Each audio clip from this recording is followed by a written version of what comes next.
Hello दोस्तों, impromptu botany में आप सबका स्वागत है। आज हम लोग चर्चा करने वाले हैं चाय के बारे में। चाय का बॉटनिकल नेम है कैमेलिया सिनेंसिस और ये फैमिली थिएसी से बिलोंग करती है। आज हम बात करने वाले हैं कि चाय का कलर, चाय का रंग, चाय की खुशबू किस वजह से होती है। लेकिन सबसे पहले हम जान लेते हैं चाय की हिस्ट्री के बारे में। चाय की शुरुआत चाइना से हुई और चाइना में एक राजा हुआ करते थे जिनका नाम था शैननुंग। शैननुंग को रोज़ ही खाना खाने के बाद अपने बागों में एक प्याला गर्म पानी पीने के साथ टहलने की आदत थी। वो अपना डेली रिचुअल कंप्लीट कर रहे थे, वो अपने बागों में घूम रहे थे और अचानक से उनके पानी के प्याले में चाय की कुछ सूखी पत्तियां आकर के गिर गई।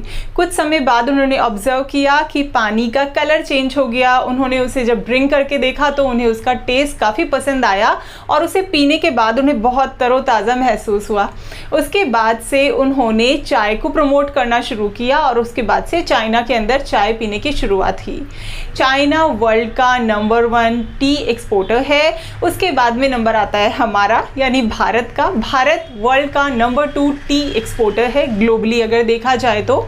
लेकिन पूरी दुनिया में सबसे ज़्यादा चाय का कंजम्पशन भारत देश में ही होता है। भारत में चाय को प्रोड्यूस करने वाले मेन जो स्टेट हैं उनमें आते हैं असम एंड वेस्ट बंगाल। भारत में चाय की शुरुआत 1885 से स्टार्ट हुई। चाय का पौधा तो आप सभी जानते हैं, उसको इतना प्रून किया जाता है, उसकी इतनी कटाई छटाई की जाती है कि वो बिल्कुल झाड़ीनुमा पौधा होता है। लेकिन इस सारे के सारे पौधे की सभी पत्तियां इतनी इंपॉर्टेंट नहीं होती हैं जितनी कि स्टार्टिंग की 5 लीफ होती हैं। जो इकोनॉमिकली सबसे इंपॉर्टेंट पार्ट होता है वो होती है इसकी एपिकल बड। एपिकल बड को गोल्डन ट्यूलिप भी कहा जाता है और गोल्डन ट्यूलिप में जो टैनिन का अमाउंट होता है वो होता है 28% यानी कि मैक्सिमम, और इससे सबसे बेहतरीन चाय का प्याला जो है वो बनता है। इसके बाद पहली पत्ती आती है। पहली पत्ती को ऑरेंज पिको कहते हैं, इसमें भी 28% टैनिन होता है। सेकंड पत्ती जो होती है इसे हम पिको कहते हैं और पिको के अंदर जो है 21% जो है टैनिन होता है। और जैसे जैसे आप नीचे जाएंगे 5th लीफ तक इसकी पत्तियां इंपॉर्टेंट होती हैं। तो आप देख रहे हैं जो सबसे टॉप मोस्ट लीफ है वही हमारे लिए प्रीमियम क्वालिटी की चाय बना करके देती है। अब हम बात करेंगे चाय के अंदर वो स्पेसिफिक अरोमा किस वजह से आता है। चाय की खुशबू के लिए रिस्पॉन्सिबल है थियोल नाम का एक वॉलेटाइल और एसेंशियल ऑयल जो कि चाय को इसका बेहतरीन अरोमा प्रोवाइड करता है। इसके अलावा चाय में कुछ फ्लेवेनोल्स भी पाए जाते हैं जिनका नाम है कैटेचिन, इपीकैटेचिन, गैलोकैटेचिन एंड इपीगैलोकैटेचिन। इपीगैलोकैटेचिन चाय का सबसे ज़्यादा एक्टिव फ्लेवेनोल है।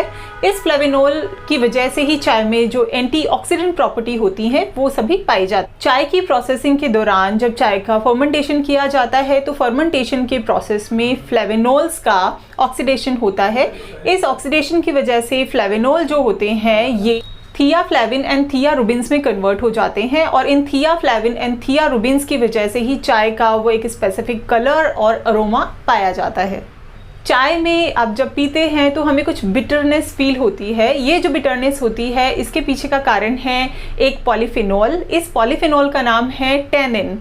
इस टैनिन की वजह से जब आप चाय को ड्रिंक करते हैं तो चाय में आपको थोड़ी सी कड़वाहट फील होती है। जब भी हम चाय पीते हैं तो हम बड़ा तरोताज़ा फील करते हैं। इसके पीछे का कारण भी हम जान लेते हैं। इसके पीछे का कारण है चाय में प्रेजेंट कैफीन। कैफीन एक एल्कलॉइड होता है और चाय के केस में कई बार कैफीन को थीन भी कह दिया जाता है। इसके अलावा चाय में कुछ ट्रेसेस में यानी कि बहुत कम अमाउंट में थियोफिलीन भी पाया जाता है। थियोफिलीन नेचर में डायूरेटिक होता है। तो आई होप चाय से रिलेटेड ये इन्फॉर्मेशन आपको अच्छी लगी होगी। Thank you so much.